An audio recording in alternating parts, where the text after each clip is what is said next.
This UCSD TV program is a presentation of University of California Television. Your support makes UCTV's programming possible. Contribute online at uctv.tv/support. Check out the YouTube original channel UCTV Prime at youtube.com/UCTV Prime. Subscribe today to get new programs every week. We all strive to live a long, prosperous, and healthy life. With advances in health and medical sciences, this goal is ever more attainable. The Sam and Rose Stein Institute for Research on Aging is a non-profit organized research unit under the auspices of the University of California at San Diego, committed to advancing lifelong health and independence through research, education, and patient care. To better empower and improve the lives of young and old alike, the Stein Institute presents the following program.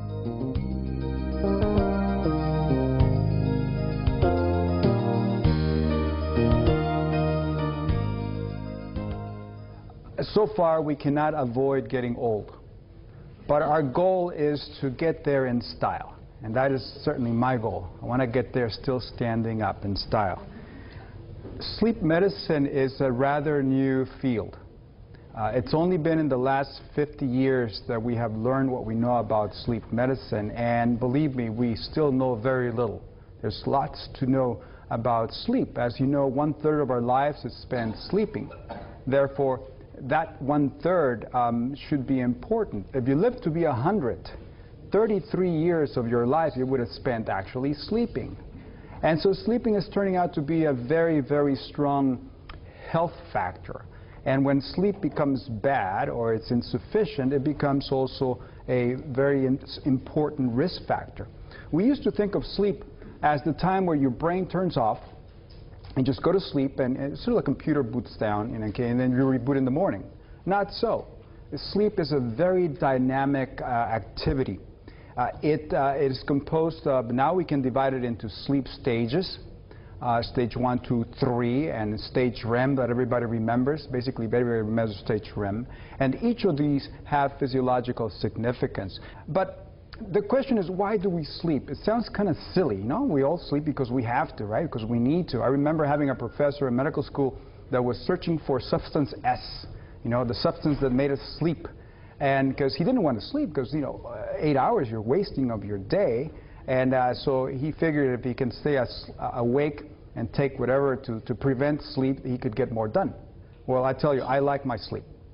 I like to go and sleep and wake up refreshed, feeling like Clark Kent, ready to go every morning. And that's the goal that I think you all will have today. But we do know that sleep has restorative properties, both mental and physical. You feel better in the morning when we wake up. Certainly, it's a state of cardiovascular relaxation. Heart rate goes down, blood pressure goes down, something that we call dipping. Your metabolic rate goes down. And there is actually a restoration of the brain. There is a hypothesis that the brain actually, it's being damaged as we go through the day. And when you go to sleep, it repairs itself. Lately, we've realized that sleep is important for learning. Sometimes when we make some medical discovery, we're very happy because this drug improves you by 5%. When you study and you sleep, and then you take a test, your ability to recall things can improve 80 to 90%. Is that good? And much better than many other systems that we study. REM sleep and deep sleep appear to be important for learning. But I tell you, the only thing we're sure of is that it cures sleepiness. I hinted that disturbed sleep is dangerous to your health. But sleep disordered breathing, which we'll talk about today, sleep apnea, people who snore, has been strongly associated with cardiovascular disease. It's been associated with some metabolic disorders such as obesity, diabetes, inflammation, and even with all-cause mortality. If we don't sleep enough, that is also dangerous to our health. In fact, sleep duration is turning out to be an emergent, very strong risk factor for health or bad health. There's been a number of studies looking at people who sleep less than 6 hours on a chronic basis, less than 5 hours on a chronic basis. And these people have more hypertension, they have more cardiac events, basically heart attacks.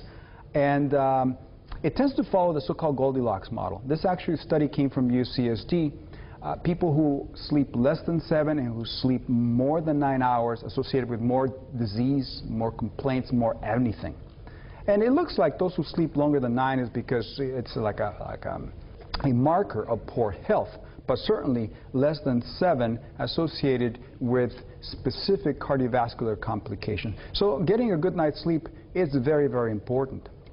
One thing I don't want to happen is that you become paranoid or you become obsessed about getting sleep. I tell you, because if you do that, you will get less sleep.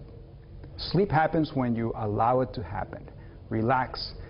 You're at peace with the world, sleep will come. Now, there are a number of forces that make us sleep. There's you've heard about the circadian forces, homeostatic forces, neurohormonal forces, and sociocultural. You know, I come from a culture that we take a nap in the afternoon. You know, my dad takes a nap in the afternoon. It is very normal to do that. And we don't always do that in the United States. Unfortunately, we do it is because we have to, because we are so fatigued we have to take a nap, not because we want to enjoy it. But I'd like to talk just a little bit more about circadian and homeostatic forces. But before that, this is a depiction of the brain. There's a number of centers in the brain that are important for sleep. But one of them is called the suprachiasmatic nucleus. You probably have heard about it. It is the internal clock. All of us have a clock. Every cell of the body has a clock. But this one is the master clock. It guides everything. And it's strongly associated with light. It is directly attached to our eyes. And light entrains this, helps us regulate our clock. Our clock has a slightly longer than 24-hour period. And our day has 24 hours. So if you don't go outdoors, your clock will be out of sync. And this will be important later on in our talk. But we also produce this hormone called adenosine as we go through the day. And that appears to be a waste product of maybe damaging the brain. There's a hypothesis. And when we go to sleep and wake up, this adenosine goes away. And the theory is that it is actually helping the brain recover. And this is both the circadian and the homeostatic. This is the circadian down here, the homeostatic factors or forces driving us to sleep. There are certain times in the day we're most awake, certain times of the day that we feel the most sleepy. For example, around 9 in the morning we feel pretty good. Around 2, 3 p.m. we have the postprandial sleepiness, right? Everybody wants to take a nap after eating a good meal. And back at 9 p.m. we feel refreshed again for a little while, and then we start getting sleepy. We're the sleepiest in the 24-hour period around 3 a.m. or so. And then we start waking up. This thing is amazing. It follows very closely our internal temperature, our core body temperature. When we're the coldest, we're the sleepiest. When we're the warmest, we're the most awake. And we wake up as we're warming up, and we fall asleep as we are cooling down. This is a hypnogram. Basically, we take your sleep stages as you go to bed and you wake up in the morning, and we plot them. And we can see that when you go to sleep, you're awake. You fall asleep stage 1, 2, and 3. We used to have 4 stages, now it's only 3. And notice that we do most of our deep sleep in the first third of the night. And then we have REM sleep that comes every 90 minutes. You've heard that before, probably. And, but most of the REM happens in the last third. And notice that deep sleep goes away. People who routinely go to bed late, you know, instead of going to bed at 10 p.m., they'll go to bed at 2 in the morning. They may be missing some of that good deep sleep that you need, especially if you don't do it all the time. Haphazardly, you go to sleep late. You're missing some of your deep sleep. And that's when growth hormone comes. You know, growth hormone is good for our skin. As we're aging, growth hormone makes our skin more younger, supple. So don't shortchange yourself. This is why our mother used to tell us to go to sleep early and sleep well. Why? Because you would grow when you're asleep. At least my mother used to tell me that. And maybe she was right, because growth hormone comes out when you get some deep sleep. REM sleep is when we dream. 80%, 85% of our dreaming happens in REM sleep. And this is when you also have your nightmares in REM sleep. And it's a funny thing, in REM sleep there are certain things that happen in REM sleep, such as you can't control your temperature, you can't shiver, and you can't move. You're paralyzed. Except some elderly people can move, and they fight in their sleep, and they punch. Just about a month ago, a couple came to me at the VA, and the lady says, I wake up and he's got me in a headlock. You know, he's wrestling with her at night because he's got this condition that we'll talk about it, hopefully we'll have time, called REM sleep behavior disorder, where elderly people act out their dreams. They're usually violent dreams, and they fight in their dreams. Now, what's wrong with these individuals? They're flamingos, right? And they happen to be asleep. They're standing or perched just in one leg. The other one's tucked under them. Their head is tucked under their wing. There could be a strong breeze, and they won't fall down. Amazing creatures. They can sleep standing up. Can you sleep standing up? Not really. This little girl is trying to sleep standing up, but eventually she'll fall down. We cannot cough during sleep. Every time you cough, when you have a cold or something, you wake up before you cough. And so when you really can't sleep because you got a cold, you really got to get something to suppress that cough so you can get some good restful sleep. We can swallow, but we don't do a very good job. We tend to aspirate. And elderly people tend to get pneumonias because at night you swallow and it goes down the wrong pipe and bacteria is in your teeth or your mouth, and it gives you a pneumonia. And we certainly have a hard time in some people keeping our throats open because our tongue relaxes, everything falls back, and you choke, especially when you're on your back. My wife tells me that I'm starting to snore. Like any good male, I deny it because I don't feel it. But hopefully it won't turn into sleep apnea. So there are certain things that happen. We can't keep our tone, our reflexes during sleep as all the animals may do.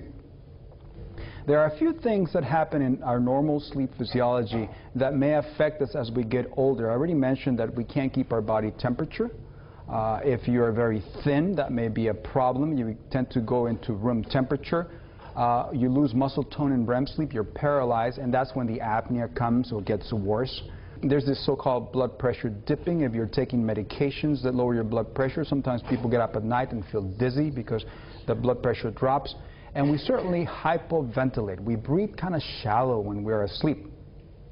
That's normal.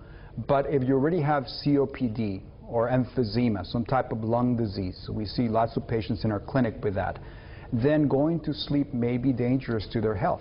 And if their oxygen gets too low in their blood when they're asleep, we end up giving them supplemental oxygen. So we need to be aware of those things. 50% of the older adults complained of having some type of sleep difficulty. And one of the things that Dr. Israel in the past, and I think myself, have emphasized is that getting old does not dictate that you won't be able to sleep. In fact, our need for sleep remains steady from the age of 20, 25 all the way until we die, you know, at 110, hopefully. But our ability to sleep does decrease, because as we get older, we accumulate all kinds of problems, whether it be illnesses, pain. I had knee surgery last year, and now I know what it is to wake up with pain. Before I said, oh, that's nothing. It was painful. It would wake me up in the middle of the night. Polypharmacy.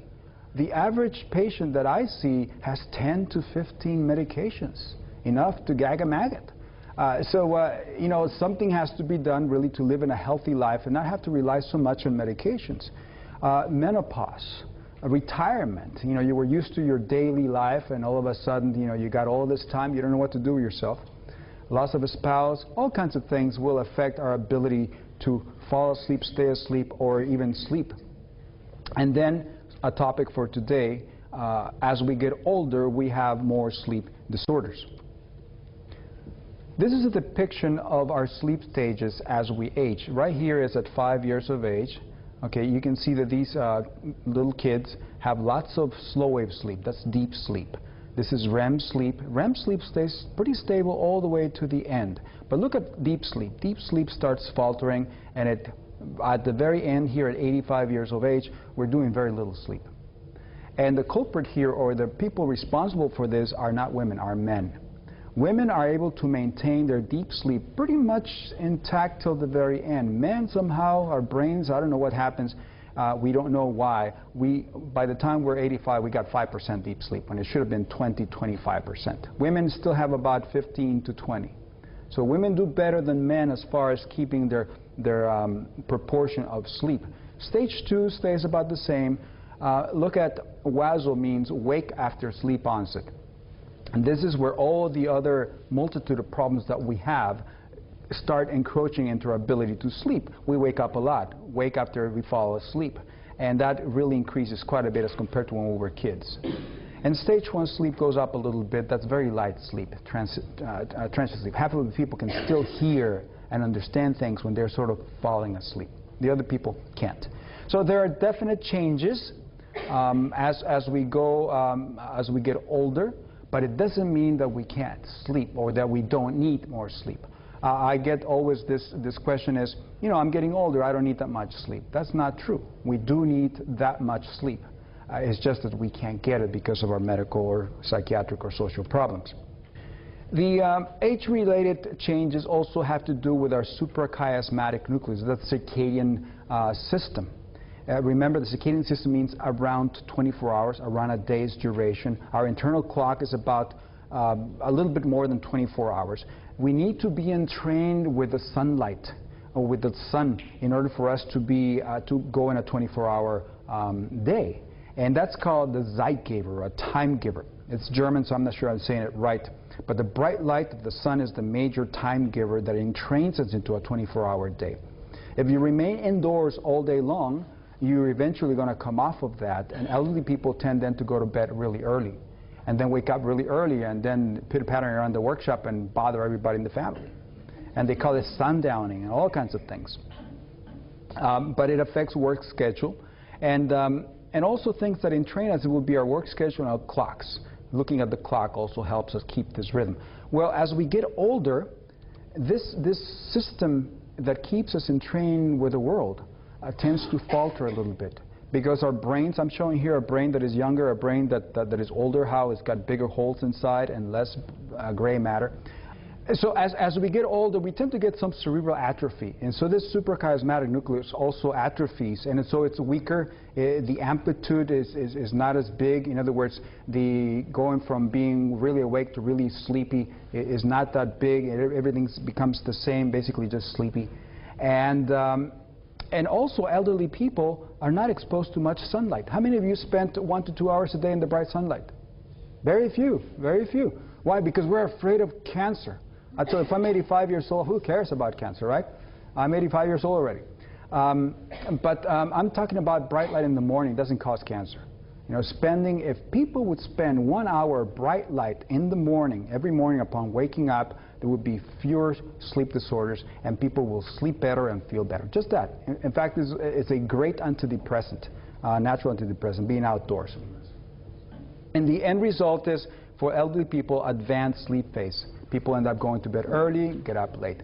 Elderly people in nursing homes get almost zero bright light in the day. Zero bright light. They're just basically indoors all the time. So very, very important to prevent things like sundowning, waking up too early in the night and the morning. We're going to be talking about a few sleep disorders. So obstructive sleep apnea, insomnia, restless leg syndrome, periodic leg movements. We'll talk about these together, and then at the end, REM sleep behavior disorder, which is an interesting disorder, although it's rare, but you may find that your husband is doing it or your wife is doing it, and then we can talk more about it. So what's obstructive sleep apnea? Pauses in breathing, that's the apnea, absence of breath during sleep, obviously. And it's followed by these very loud gasping noises as the breathing starts again. Results in a brief awakening, and we call that a microarousal or an arousal. It fragments sleep. The patient may not be aware, the person may not be aware about that they're waking up, because they don't wake up enough to open their eyes and look around and look at the clock. They just basically wake up in the laboratory. We can tell that their brains are waking up. And the end result is excessive daytime sleepiness. But let me show you what happens in the laboratory. This is a patient with severe obstructive sleep apnea. Right here is the EEG. By the way, this patient happens to be in REM sleep. And REM sleep in most people tends to worsen sleep apnea. Remember, because you're paralyzed. You can't move. Everything falls down and chokes you. And so this person has an apnea that's lasting almost 1 minute. These two channels is no flow whatsoever, yet the chest and the abdomen continue to make breathing efforts. This patient made 1, 2, 3, 4, 5, 6, 7, 8, 9, 10, 11, 12, 13 breathing efforts before they woke up and gasped for air. This is the waking up right here in the EEG. But notice what happens to the oxygen. It goes from around 95%, which is normal, oxygen in your blood, down to around 66%. Tremendous swings in oxygen. This puts a tremendous amount of stress in the cardiovascular system, to the point that most people with sleep apnea, when they go to sleep, instead of having that relaxation where blood pressure goes down 10 to 20%, either stays the same as when they're awake, or actually their blood pressure goes up when they go to sleep. That's called reverse dipping. Instead of dipping, they do reverse dipping. And we feel that this has a lot to do with the cardiovascular consequences that happen later on after the years of enduring this kind of breathing through the night. Sometimes they breathe so loud that usually the wife moves out of the room, all right? Or the neighbors are pounding on the walls if you live in a duplex, and they're wondering what's going on in there. And so this could be quite dramatic. So clinically, we have sleep fragmentation, the low oxygen, high carbon dioxide, and people wake up with a headache in the morning because of low oxygen and high carbon dioxide. Excessive daytime sleepiness, cardiovascular complications, primarily hypertension, and increased mortality and morbidity in the long run. Now, this is the typical American middle-aged male, right? Hopefully not. But this gentleman, when they come like this to us, we say this man has sleep apnea until proven otherwise. It is a health problem, public health problem. It's an epidemic associated with obesity, cardiovascular disease, diabetes, stroke, metabolic syndrome. That's a constellation of risk factors to getting a heart attack or a stroke. Cognitive impairment. Some people will present with little dementia. And the question is, are they demented because they are getting Alzheimer's disease or some other dementia, or is it something else?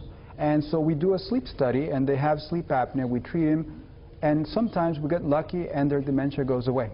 Sometimes we don't. Depression, even glaucoma, and erectile dysfunction. Now, what do you think? Could she have obstructive sleep apnea? She shows up to my office. She looks in good health, right? But 25 to 30% of the patients with obstructive sleep apnea are actually thin. And I've seen women that look like this that have severe obstructive sleep apnea. Appearances are deceiving. Sleep apnea is not just a problem of something mechanically choking you during sleep. It can be due also to a function of the brain, control of ventilation or respiration. This is from 1993, but this is the scientific paper that put sleep apnea in the medical map. This was done by Terry Young in Wisconsin, and she noted that out of people who were 30 to 60 years of age, working out there, not sick, not complaining of anything, they just brought them into the lab and did a sleep study. About 4% of men and 2% of women had obstructive sleep apnea syndrome, meaning they had symptoms when they asked questions. 24% of men and 9% of women had sleep apnea by the numbers. They were stopping breathing more than 5 times per hour. If you stop breathing more than 5 times per hour when you're asleep, that constitutes significant sleep apnea. The same group of people looked at the same population, and 10 years later, and now 17% of people were estimated to have mild or more severe obstructive sleep apnea. This is the general population. So we're talking about millions of people affected by this condition. And not everybody is overweight or obese. It could be thin people, as I already mentioned. So this is an important public health problem that has all kinds of medical ramifications. If you look at specific populations, just going to point out a few. For example, where we work here at the VA, older veterans, 80% of them will have obstructive sleep apnea. If I walk around at the VA, which I do, and I have a clinic there, and I say, he has sleep apnea, he has sleep apnea, everybody, I'll be right 80% of the time. So I don't have to do a sleep study, just say, they have sleep apnea, put them on CPAP. When in doubt, pressurize the snout. I'll show you what that is. And obesity, more than 50%, heart failure, atrial fibrillation, 45%, the elderly, 56 to 70. I believe there's 2 types of sleep apnea. One that I call the malignant sleep apnea. That's a sleep apnea that happens between the ages of 30 and 60, strongly associated with being overweight, strongly associated with getting a heart attack or a stroke or hypertension. And that one will kill you. Then there's sleep apnea that happens to all of us. As we get older, I tell you, if I do a sleep study on everybody here, I will find mild sleep apnea just about in everybody. Does it really hurt you? That question we don't know yet. We don't know yet. If you're symptomatic, most likely will hurt you, and treatment will help you. If you're asymptomatic, we're not so sure. And sometimes I get 85-year-olds who are struggling with their CPAP. I said, well, you know, at your age, you can do anything you want. Let's stop it and see what else we can do about it. Because sometimes I feel like I'm just torturing people with this machine. I'll show you the machines later on. But the point is that some specific populations have very high prevalences of obstructive sleep apnea. Consequences. You've seen this picture before. Dr. Israeli has it. I grabbed it from her lecture. You can dress him up, clean him up, but you can't take him out anymore. They fall asleep. It's dangerous to drive when you are sleepy. And even back in before cars, you know, people fell asleep at the wheel and got into trouble. And it's like now. It changes who you are. Lack of concentration, change of personality, depression, fatigue, erectile dysfunction, family discord. I tell you, men especially, when you don't sleep well and you have sleep apnea, they wake up like lions in the morning. They're angry, they're impatient. We treat them, they're like little lambs. They feel much, much better. Cardiovascular consequences: obesity, hypertension, hypersomnia, stroke, metabolic syndrome, insulin resistance, activated chemoreceptors, inflammation, sensitivity or sympathetic nervous system activity, hypercoagulability, angina, all kinds of things that can happen when you have obstructive sleep apnea. Risk factors: obesity. Obesity is the 800-pound gorilla for this condition. And you can see the horse is shaking because the fat guy is trying to ride him. But central obesity, especially in the neck, the chest, the belly, what we call also visceral fat. Fat that is inside the belly is very, very dangerous compared to fat that's somewhere else. We look at the size of the neck. If a man has a neck more than 17 inches and a woman more than 16 inches, it's a risk factor for having obstructive sleep apnea. And you also know about the BMI, the body mass index, when it's greater than 30. That is obesity. But it doesn't have to be in the obese range. And as I mentioned, 70 to 75% of people with sleep apnea are overweight or obese. Another risk factor is being a man. Life is never fair. All right? Women have the menopause, we have the prostate. But now we have obstructive sleep apnea too. Before the menopause, for every one woman that has obstructive sleep apnea, there are 3 men that have obstructive sleep apnea. After the menopause, women look more like men. Well, talking about the sleep apnea, okay? But these guys look about the same. Another factor is an abnormal upper airway. The throat is just smaller in people with sleep apnea. Even if they're not overweight, it's just a little smaller or collapses a little easier. That's what happens with men. Testosterone makes the throat collapse a little easier. As compared to women, estrogen is actually prevents that, actually protects them. But sometimes the tongue is very large. You can see indentations of your teeth in the tongue. Implies that the tongue doesn't quite fit in your mouth. So tonight, go home, stick your tongue out, and look at it. And you'll be surprised how many tooth indentations you have in your tongue. It's too big or too fat. The tongue actually gets fat. Terry Davidson, one of our professors here at UCSD, he actually did some work with cadavers. He cut their tongues out and just looked at the fat inside the tongue. And it correlates very well with the fat in their body, in these people. And when we lose weight, we lose also fat in our tongue and in all the structures of the throat, and actually it becomes bigger, our throat. Sometimes all you can see is just huge tonsils. This is more common in children. And you take out the tonsils, you can see how this person would be able to breathe better. Unfortunately, that doesn't happen in adults. Surgery turn out to be very poor results in adults, so that's not a very good approach. Sometimes our chins are very small. We have a recessed chin we call retrognathia, and this lady has what we call the bird beak syndrome, where the nose looks like the beak of a bird and it just comes right into her chest. And that will predispose to sleep apnea because it puts the tongue much farther back, easier to choke when you're asleep. Or sometimes you can have what is called the long face syndrome. Everything looks fine, they're thin, but the hard palate, the roof of the mouth, is very narrow. This would be somewhat normal, narrower, narrow, and very, very narrow. So the tongue doesn't have any place to be except it falls back. There's more space in the throat, and then they choke at night. Aging is bad for sleep apnea, both for women, the yellow ones, and red for men. As we age, as we become older, there's a higher prevalence of having obstructive sleep apnea. It's very important to choose your family, although when you're 70 years old, it's kind of late. But If you have more family members with sleep apnea, you have a higher risk of having sleep apnea. Smoking, especially more than 2 packs a day, it's also a risk factor. Alcohol before going to bed. Believe me, if you don't snore and you take a couple of drinks and you go to bed, you'll snore that night. If you snore, but you don't have sleep apnea, you get a couple of drinks and you go to bed, you will have sleep apnea that night. And you have sleep apnea, just imagine what happens when you drink. It relaxes specifically the throat muscles and you're choking through the night. And some medical illnesses, hypothyroidism, post-polio syndrome, many more that potentially could worsen their prevalence of sleep apnea. Now, how do you know if you have obstructive sleep apnea? Well, clinical suspicion. Most of the time, your bed partner, your wife or your husband is telling you, you snore too much. Go see the doctor. We can do 2 types of sleep studies. One in the laboratory and one you can do it at home. And some places, some insurances will not pay for a laboratory, for a study at home. And so we do the study in the laboratory, where a technician applies electrodes to the head to look at your brain waves as you sleep. We can tell exactly when you fall asleep, exactly when you wake up. We can tell if you're having seizures or whatever. And then they wire you up and then you go to sleep. The home sleep study, there's legions of equipment that can be used for home sleep studies. These are some that we have used.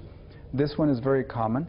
Basically, a little thing in your finger here, a belt in your chest, and a nasal cannula, like the oxygen cannula, to measure airflow. This one measures oxygen through the forehead and the nasal cannula. This one measures changes in the pulsations of an artery in the finger. And through that, it sort of figures that if the pulsation changes, there must be something going on with the heart and with the lungs, and it says that you have an apnea. So it's more indirect. But all of these should only be done when the patient has seen a physician and has had a sleep history, and there is a high chance that they're going to have obstructive sleep apnea. By themselves, they shouldn't be used as screening tools. Who should be treated? Anybody who has more than 5 choking events per hour of sleep and who has symptoms, whether sleepiness or other conditions that are associated with sleep apnea, should get a trial of therapy. The first thing we do is try to reduce the risk factors. Stop smoking, stop the alcohol before going to bed, start exercising, lose weight. It's easier said than done, but it can be done. Some people have.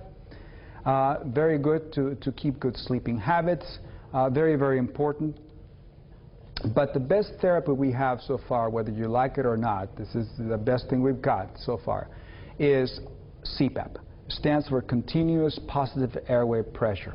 It is a mask and a little machine about the size of a loaf of bread with a tube that attaches to the mask, and it pumps air into you, and the sole purpose is to splint the throat open with air pressure. And you learn to breathe on top of that pressure. It's not that tough. The new machines are extremely quiet. You hear that? Quieter than that. Very, very quiet. And unless it's leaking, then that's not quiet. And they even have features to make it easier to breathe out against that pressure. They have humidifiers to humidify the air. It filters. You're breathing humidified filter air better than your bed partner is breathing. And it's very effective. As long as the person is willing and able to try this therapy, it can be 100% effective in taking care of the problem. Some people can't. Some people swallow air in the morning, they've got distended bellies and it hurts a lot. So those people cannot do it. And some people have claustrophobia, they can't have something on their face. But most people, if just lets the machine do its thing, it'll work really well and they'll wake up feeling refreshed. Another one is a jaw advancement or our mandibular repositioning device. This would happen to have a little key. If the person's still snoring, the wife can go and give it a couple of turns. Okay, until it won't hurt him. It won't hurt him, and until you get it in good shape. It only goes so far, but it is adjustable, and what it does, it pulls your jaw forward. Okay, can you do that? Pulls the jaw forward and pulls the tongue away from the back of the throat, tightens things up in the throat. It is good for people who are young, have good teeth. Dentures don't work for this. And thin. If you're thin and your apnea is mild, it can be effective, quite effective. And the last is surgery. I mentioned surgery is turning out to be quite disappointing. We don't do it except for very, very selected patients. You basically cut a rim of the throat. There are some surgeons who are now studying the patient to see where do they collapse the throat and then try to do something surgically to brace it up and keep it from collapsing. But remember, we have to have a collapsible throat so we can swallow. If you make it stiff, then you can't swallow. And you look like this at the end. You look like an alien. You don't have the little uvula, the punching bag in the back of your throat. It's turning out that certain exercises of our upper airway and our throats may be helpful for sleep apnea. This is two studies from England. Does anybody know what this is? This is the didgeridoo. All right? I have one patient who loves it, and she uses the didgeridoo every day as her exercise for sleep apnea. The study shows that it actually dropped the severity by about 50%, which is actually very, very good. Another recent study, this study is just from 2011, but exercise, moderate amount of exercise every day, even in the absence of weight loss, reduced the severity of sleep apnea by 50%. Exercise, I tell you, exercise is the elixir of eternal youth. You may be wrinkled and look like a prune, but inside your joints and everything is in good shape. All right, so you're out there in style. So exercise is also very, very important, and we certainly ask everybody to do exercise, but we can't be there to supervise them. Very important. All right, let's switch gears to insomnia. We'll try to go a little faster with insomnia. About 90% of us at one point of our lives will complain that we can't sleep. Either we can't fall asleep, or we can't stay asleep, or wake up too early, or in the morning we just feel like our sleep was not restorative, did not help. Now this one here could be something else, could be sleep apnea, could be periodic leg movements during sleep, meaning you're kicking through the night. But the other three definitely indicate some type of insomnia. You just cannot fall asleep or stay asleep or wake up too early and then can't go back to sleep. And only about 15% the most of people have sleep apnea that, insomnia that actually affects their ability to function during the day. And sleep apnea, as you will see, has a number of causes. And you can classify it by what causes it. Medical problems, psychiatric problems, which is the most common one, depression especially, and anxiety, drugs and medications, circadian rhythm problems. And these are not really insomnias, but are looked at as insomnias. People wake up too early, or they can't fall asleep because young people, as you know, they won't go to sleep until 2 in the morning, then they can't wake them up until, you can't wake them up until noon. And so people say insomnia. It's not. Poor sleep hygiene, I mean, doesn't mean you don't bathe before going to bed. It means your habits of sleep are poor. Psychological insomnia, sleep state misperception. People say, Doc, I just don't sleep at all. So we take them to the lab, put in this, they sleep like a log, 8 hours straight. And in the morning they say, I told you, didn't sleep at all. It was perfect sleep. So they just don't feel it, don't realize it. And then chronic, idiopathic. They've had it since they were kids, and they just remember being awake for long periods of time. As children, they still have insomnia. And it's just idiopathic means we don't know why. You just have it. But we look at insomnia from a model, it's a psychological model that I call the 3 Ps, the Spielman model, but it's the 3 Ps. The first P for predisposition. Not everybody gets insomnia. We are predisposed. It runs in our families. Our mother, our father used to be insomniacs, and we tend to have insomnia too. And these people are actually hyper alert. When you test them, they have higher blood pressures, higher heart rates. They respond to stress a little worse than somebody else. So there's something already genetic with them. They're worriers that tend to predispose them to insomnia. And then the precipitating factor. There always has to be something that precipitates it. Most of the time, stress. Something major happens in your life and says, I remember since the death of my father or my mother or my grandfather, I've had this problem. And stress sort of brought it on. Disease. And then I developed poor habits. I started going to the casino every night, okay? And now, well, you can't sleep because you're worrying about all the money you're losing. And then the last P is perpetuating factor. These are things that we do ourselves that sort of closes the loop and becomes a vicious cycle. For example, the person who can't sleep. And so they say, well, in order to get some sleep, I'm going to go to bed earlier. So they spend 12 hours in bed. But they're in bed awake, and they're very frustrated, very angry. They don't look forward to go to bed. And so it makes their insomnia worse. So these are things that also we do in bed. We watch TV in bed. Most people don't go to bed to sleep. They go to bed, what's the first thing they do the first hour in bed? Watch television. TV, immediately. Watch TV in bed. And so it's pretty tough to be watching CSI and then turn it off and expect to go to sleep. You can't do that. So leave all those things outside. If something, the only thing you learn about insomnia tonight is that the bed should only be for sleeping. And the other thing, you know, once in a while. But sleeping should be the primary reason for going into the bedroom. You shouldn't go there to entertain yourself, to watch TV, to be angry, to do business. You should go there to sleep. When you walk in there, it's slumber time. This is your fortress. Nothing can hurt you there. And you leave all your cares outside, and you go to sleep, wake up, refresh, and take up your life again. So it looks only 15% of insomnia is what we call primary. There's no other reason, it's just insomnia. The rest is associated with medical or psychiatric conditions. And the common non-prescription drugs or medications that can cause insomnia: alcohol, caffeine, diet pills, nicotine. I have folks who smoke heavily, and they have to smoke all the time, and they go to sleep, and every 2 hours they wake up to smoke because the nicotine withdrawal wakes them up. So I've often thought, what if I put a nicotine patch in them before they go to bed? But then they get toxic because they keep on smoking with this nicotine patch. But it's a good idea. But there are things that we do that hurt us. I have people that have severe insomnia. All they do is they drink alcohol. And I stop the alcohol, the insomnia goes away. And it's very hard to have people give up their alcohol. I'm not talking about a glass of wine. I'm talking about, you know, bourbon every night, quite a bit. So the treatment for insomnia, unfortunately, when you go to the general doctors, they really, when you ask them, tell them, well, I have insomnia. What do they do immediately? Write a prescription, here's Ambien, go home and take it, you'll be fine. It doesn't work very well. I always tell physicians when I give this talk to them, you need to find out what is the cause of the patient's insomnia. Once you find the cause, then you can correct it and then target your treatment specifically to that cause of the insomnia. There are two major therapeutic interventions. You can do medications, pharmacological therapy, or the so-called CBT, cognitive behavioral therapy. Now, cognitive behavioral therapy has a number of factors. There are people who are very specialized in giving cognitive behavioral therapy, usually psychologists. MDs like myself, we sort of start at it and sort of give you the basic principles of it.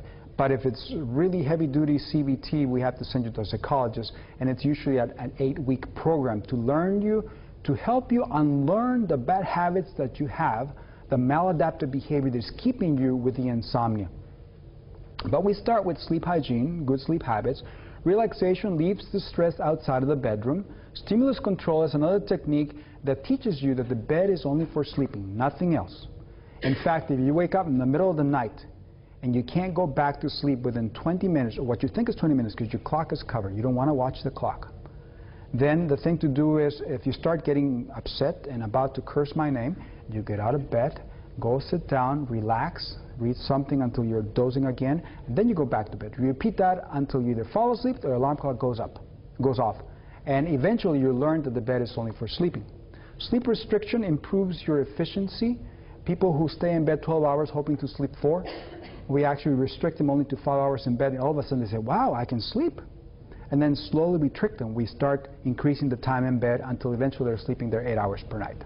It takes work, but it does work. And then cognitive therapy, again, corrects your bad habits and your bad behavior and thinking, misperceptions about your insomnia. Now, so sleep hygiene, there's a number of things. You can actually Google this, say sleep hygiene. You'll get all kinds of things to do, such as avoid coffee before going to bed, avoid heavy exercise before going to bed. You need 1 hour to unwind. I really believe on this one. Stop television and then spend 1 hour to prepare for bed, including doing some good reading. A book without many pictures, okay? Something that is just text, relaxes you, you like it, and you can still put it down. So a number of things. You can always Google this. Sunlight exposure. I'm a great believer in the morning getting some bright sunlight, no sunglasses, because it destroys the effect. Don't look at the sun, you'll go blind. Just be where there's lots of bright light. It's very, very important, very invigorating. Sleep hygiene should be part of any treatment for sleep apnea, but by itself, it doesn't really work. I already mentioned the hour sleep preparation. Now, pharmacological therapy. I teach our physicians who come to sleep lectures about you need to tailor even the medications for sleep to the specific problem of the patient. For example, if somebody has trouble just falling asleep, you can give them a short-acting or a long-acting medication You have Sonata, Roserum, Ambien, Halcion, which we don't use very much because in elderly people sometimes go bananas when it doesn't have an idiosyncratic reaction and they're climbing the walls through the night, so we avoid that one. If they have problems with maintaining their sleep, then we give them a longer acting preparation, such as the Ambien CR, Lunesta, Restoril, Silenor. So they're longer acting. You don't want something that will stay with you forever. Some of you may be taking something called clonazepam. That thing hangs around 40 hours in your system, and depending the dosage that you have and how used you are to that medication. If you have chronic insomnia long-term, these are the two medications that have been approved for long-term, something called Roserum and Lunesta. If you only have a few hours left in the night, you wake up middle of the night and you're lazy, you don't want to do the behavioral therapy, go outside and read and then come back, then the doctor will give you a medication for this one, for example, Sonata.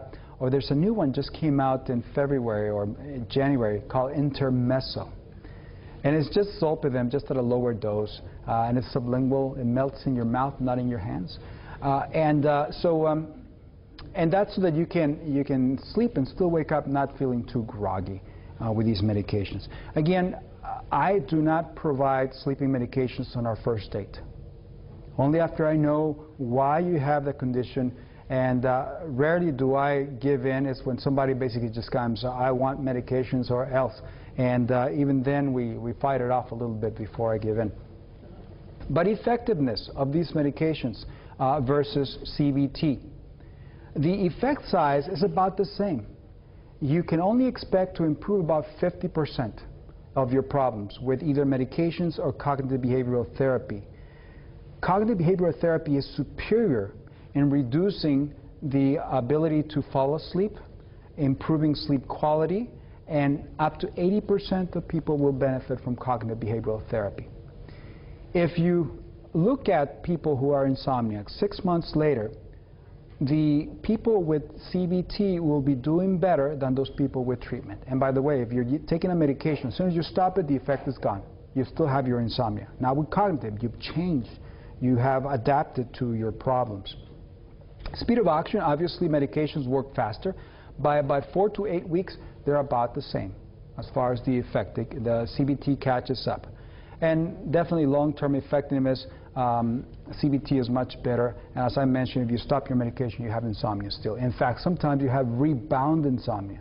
You stop it and insomnia is worse for a few days, and people get really upset about that.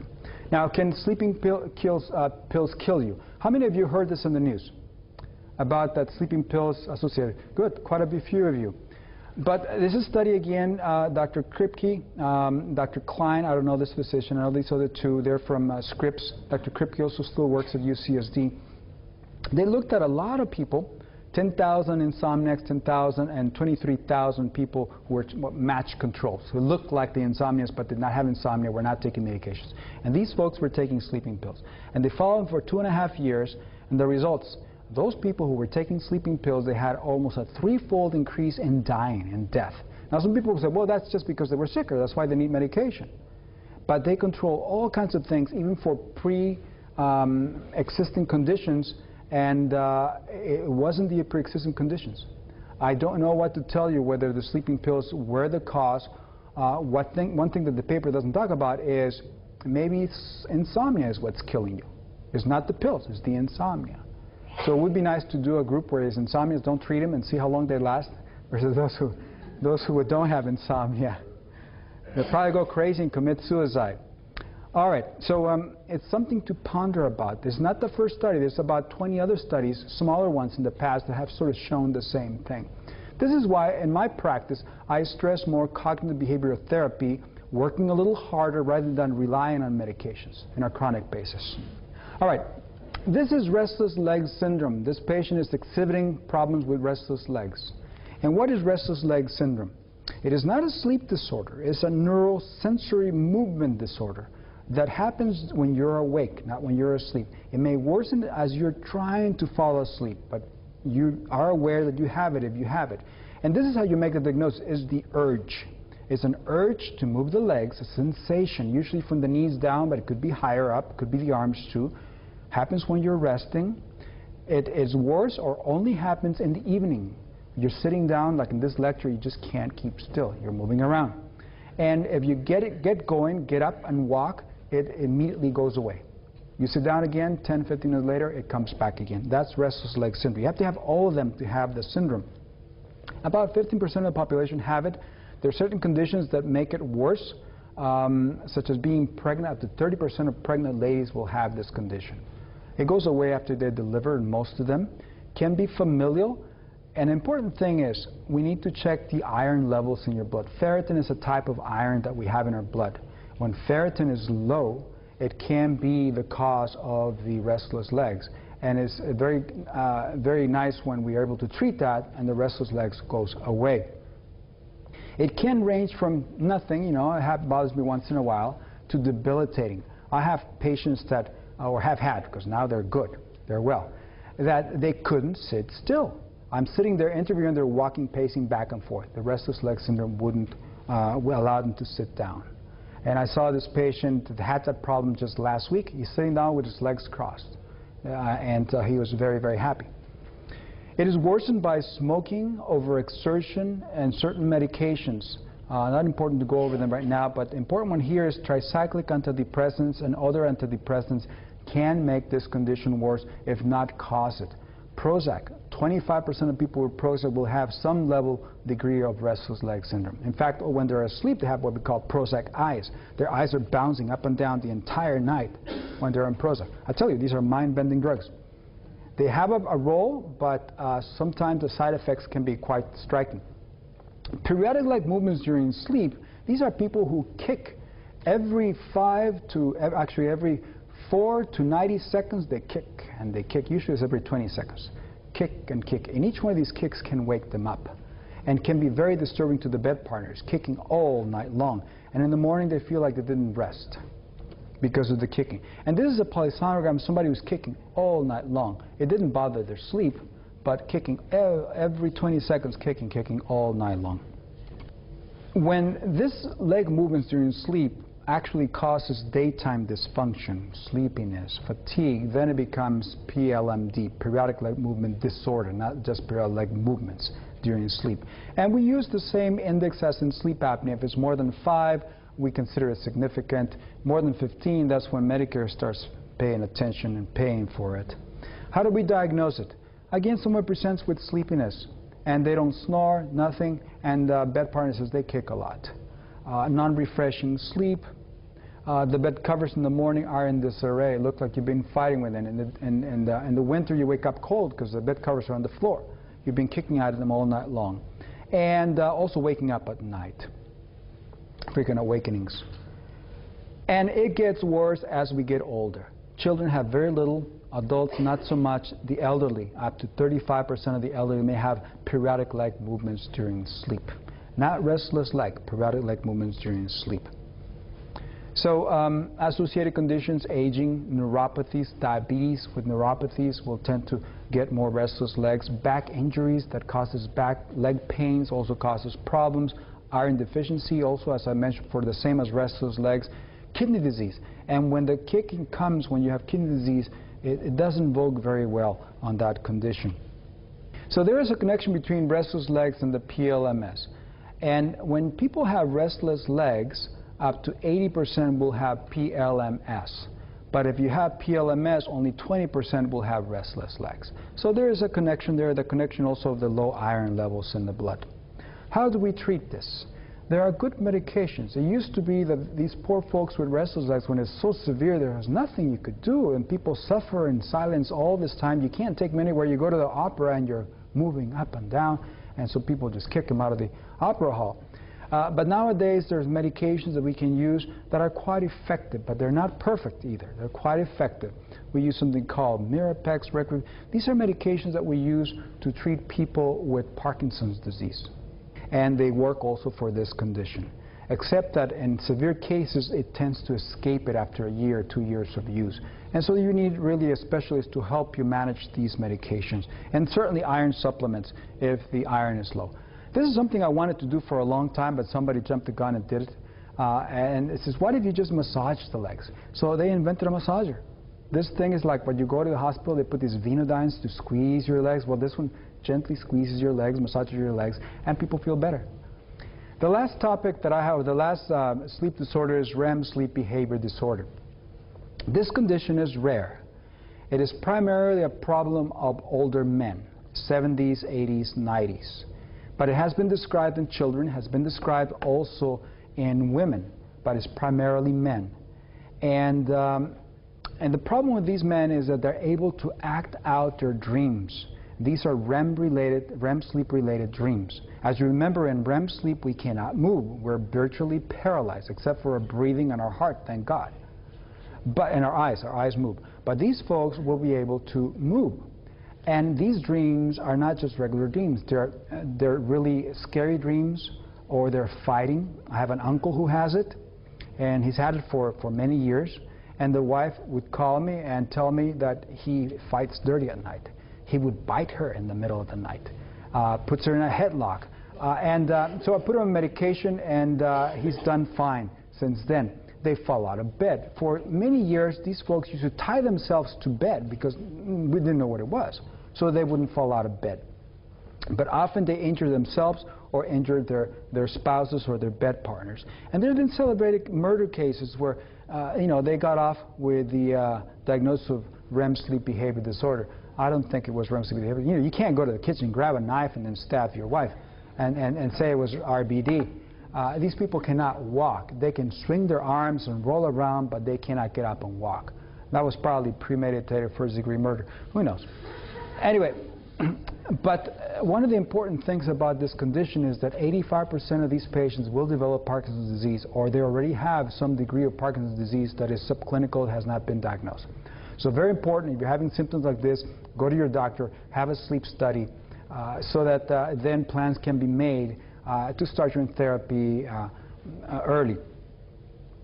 The diagnosis is made by clinical history.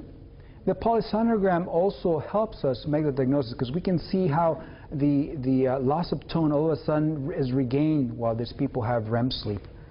And there's a REM sleep behavior questionnaire, and must rule out sleep apnea. There are a group of these people who all they have is severe obstructive sleep apnea, and it acts out just like RBD.